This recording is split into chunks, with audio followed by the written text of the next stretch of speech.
Olá, pessoal, tudo bem? Eu sou a professora Flávia, iniciei na Unifacip no semestre passado, no estágio supervisionado 2020/2, e esse semestre eu vou administrar a disciplina de assistência de enfermagem e saúde mental para vocês do quinto semestre, e eu queria me apresentar, então, eu sou enfermeira, me formei em 2015, atualmente sou professora na Unifacip, mas eu já trabalhei no Hospital Regional, na UPA, e já dei aula em outras instituições. Estou terminando meu mestrado em saúde mental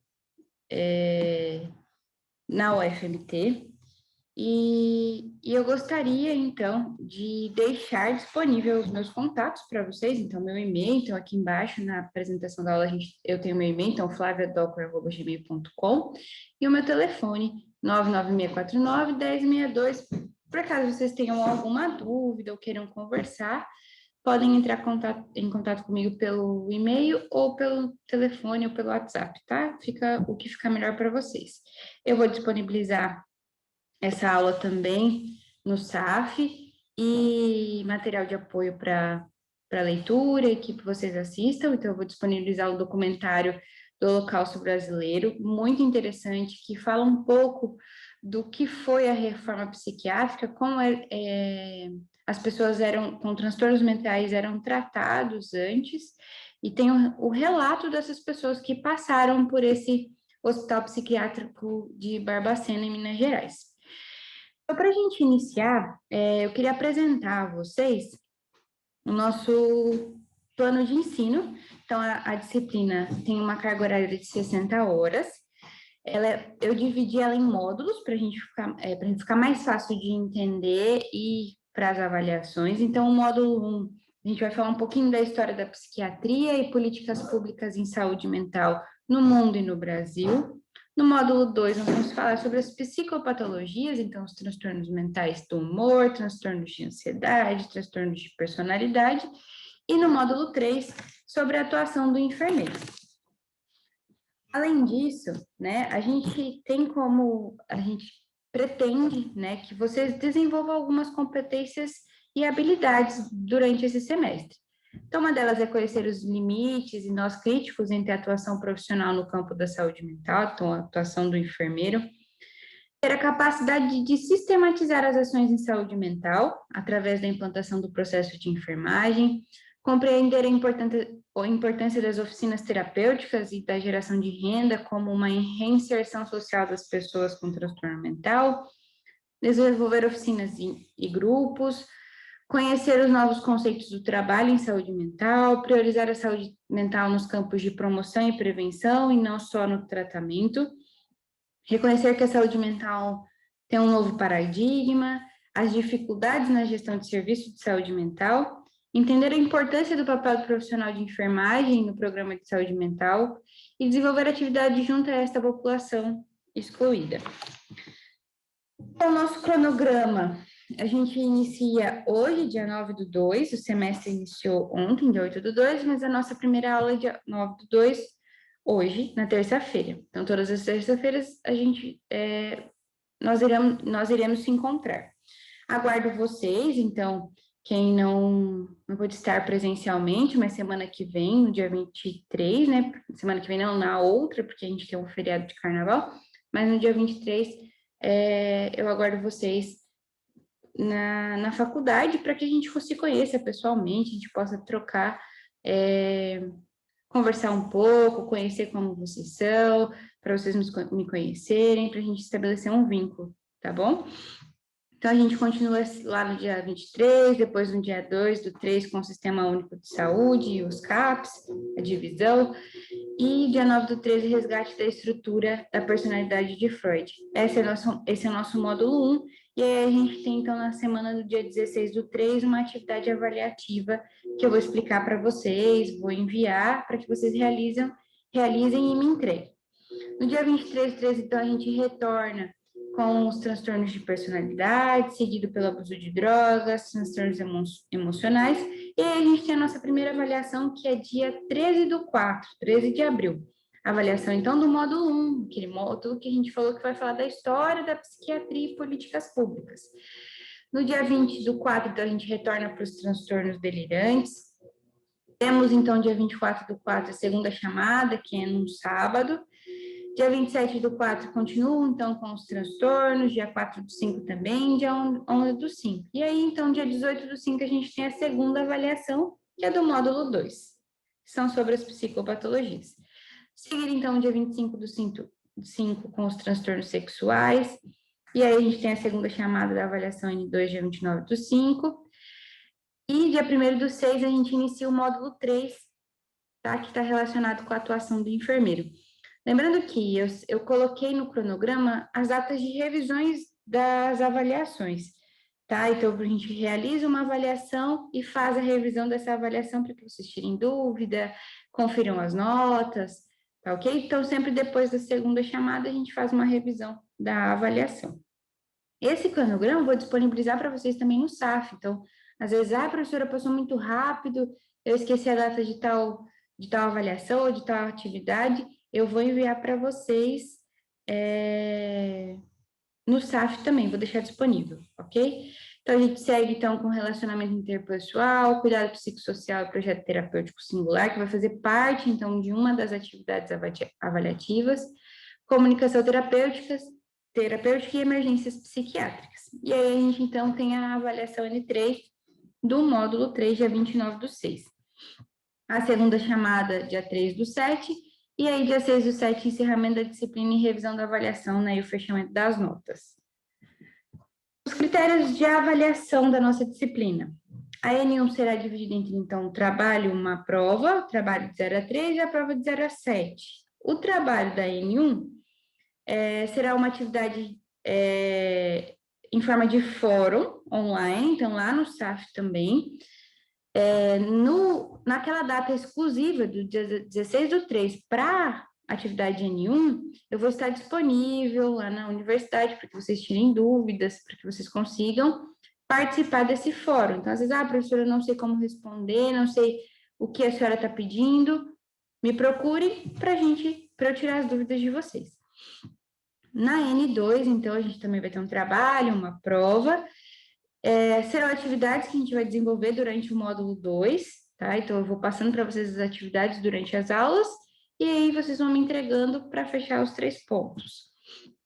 E a N3, então, será um trabalho um pouco mais complexo, e por isso que ele vale 5 pontos. Então, é um trabalho em dupla, com a elaboração de um plano terapêutico e comunicação terapêutica, que é o que a gente vai ver no módulo 3, e a prova, então, valendo 5.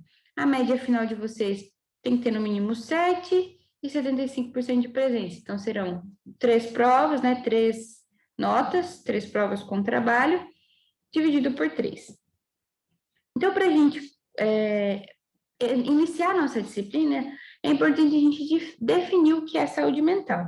Então, segundo a OMS, Organização Mundial da Saúde, a saúde mental vai muito além da ausência de doenças psicossomáticas. Ela se caracteriza por um bem-estar em que o indivíduo reconhece suas capacidades e limitações e consegue perceber seu papel social, tornando-se agente de sua própria história.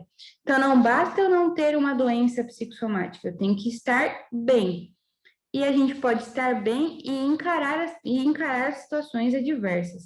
E isso a gente pode chamar de resiliência também. Então, quando eu estou bem, quando eu sei da minha capacidade, das minhas limitações, eu consigo encarar as adversidades, os problemas que surgem na minha vida. Então, uma separação, a perda de um ente querido, eu consigo encarar, claro, eu vou sofrer, mas eu consigo superar aquela adversidade de uma forma mais tranquila. Então, eu consigo passei aquela adversidade, tive um momento de sofrimento, de luto, mas hoje eu estou bem, consegui tirar uma lição daquela situação. Então, eu aprendi com aquela situação, reconheci a minha capacidade, reconheci minha limitação diante daquela situação e estou bem.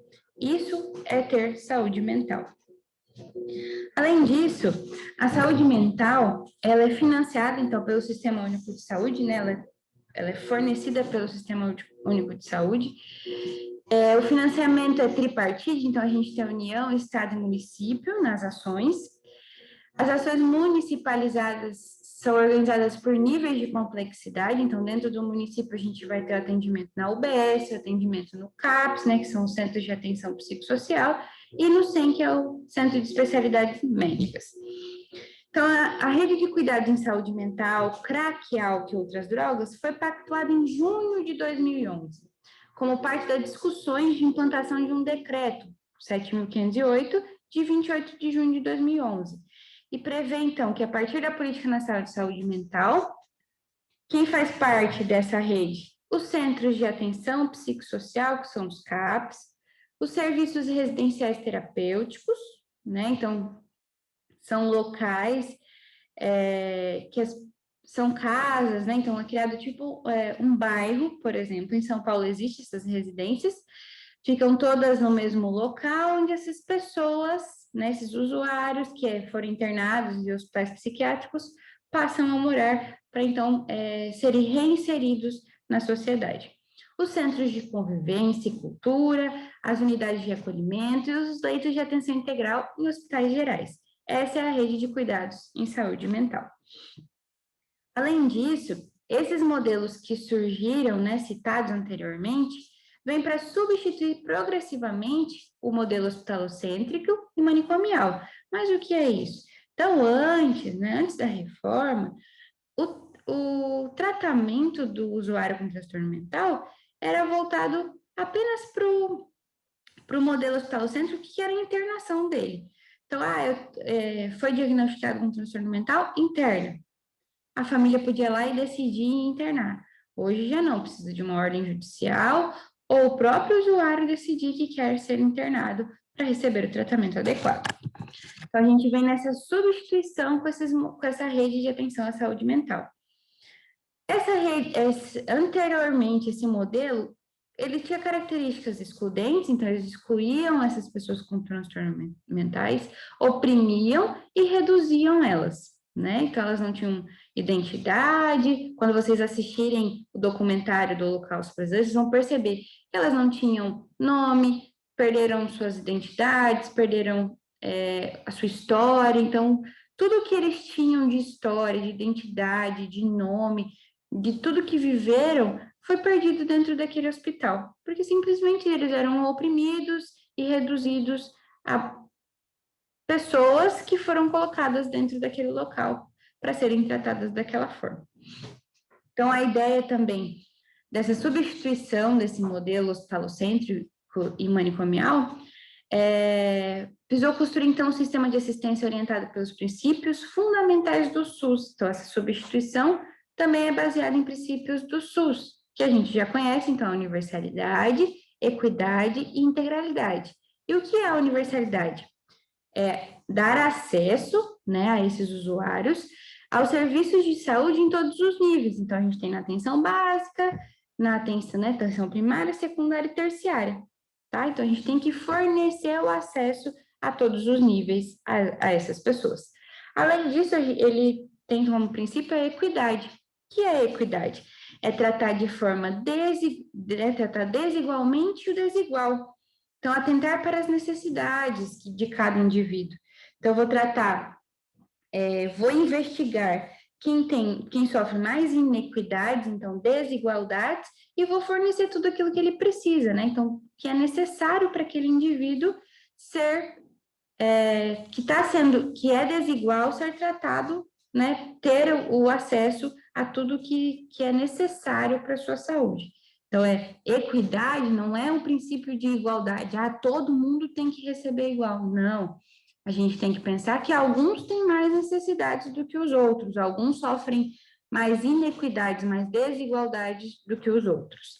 E a integralidade, então, são um conjunto de ações, né? De serviços de prevenção, de curativos, que vão atender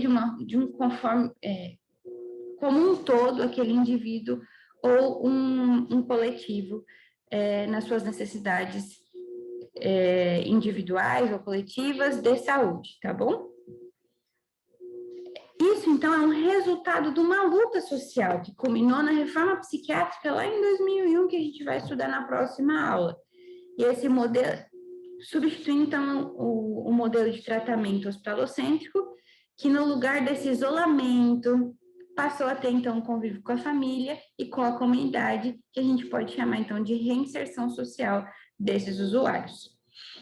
Então, para a gente ter saúde mental, a gente tem algumas dicas, né? Então, para a gente desenvolver essa resiliência, esse bem-estar, e não apenas só a ausência de doenças psicossomáticas, a gente tem algumas dicas para que a gente consiga desenvolver essa saúde mental. A gente precisa trabalhar isso diariamente, certo? Então, não tenha vergonha de buscar ajuda de profissionais qualificados, é uma dica. Não abra mão de boas noites de sono. Reforce seus laços de amizade. Reserve um tempo para curtir a vida e a convivência com a família, então, um lazer. Mantenha uma alimentação saudável. Pratique atividades físicas. E lembre-se, você não é um herói, reconheça seus limites e viva a vida intensamente. Lembrando que dia 10 de outubro é o Dia Mundial da Saúde Mental, tá? Então, isso foram as dicas criadas pelo Instituto Paiaguás, né, em comemoração ao Dia Mundial da Saúde Mental. O material complementar que eu vou disponibilizar para vocês, para leitura, é um artigo que fala dos desafios da reforma psiquiátrica no Brasil e o documentário, então, que eu já citei para vocês, o Holocausto Brasileiro. Ele é um pouquinho extenso, tem em torno de 1h30, 1h10, não sei exatamente, mas é muito interessante. Então, vocês vão ver que ele chama a nossa atenção e ele deixa a gente preso até o final assistindo, porque é o relato dessas pessoas que viveram dentro desse hospital psiquiátrico em Minas Gerais. Vou deixar uma frase, então, para vocês refletirem nesse primeiro dia de aula e pensarem um pouquinho sobre saúde mental. Não tem nada demais em se colocar em primeiro lugar. Afinal, se você não cuidar da sua saúde mental, quem vai cuidar? Então, pensem um pouquinho e reflitam sobre essa frase. Às vezes, a gente deixa de lado a nossa vida, a nossa saúde mental, a nossa saúde física para cuidar das outras pessoas. Então, a gente se dedica ao marido, aos filhos, aos pais, aos irmãos, e a gente acaba esquecendo, né, de nós mesmos. Então, parem um pouquinho, reflitam. O que eu estou fazendo para mim? O que eu estou fazendo para melhorar minha saúde física, minha saúde mental? Estou fazendo as coisas que eu gosto ou apenas estou fazendo as coisas para agradar os outros? Tá? Então, leiam essa frase, né? Eu vou deixar disponível a aula várias vezes, se for necessário. Comecem a repensar e reprogramar, né, então, a vida de vocês, o dia a dia, para que a gente cuide, então, da nossa saúde mental. Aqui as referências que eu usei para elaborar essa aula, né, e que serão usadas também para as outras, então está no plano de ensino também de vocês. Muito obrigada, tenham um ótimo final de noite ou de dia, no seu horário que vocês estarão assistindo essa aula, e qualquer dúvida eu estou à disposição, e aguardo vocês para a próxima aula. Um beijo e até mais.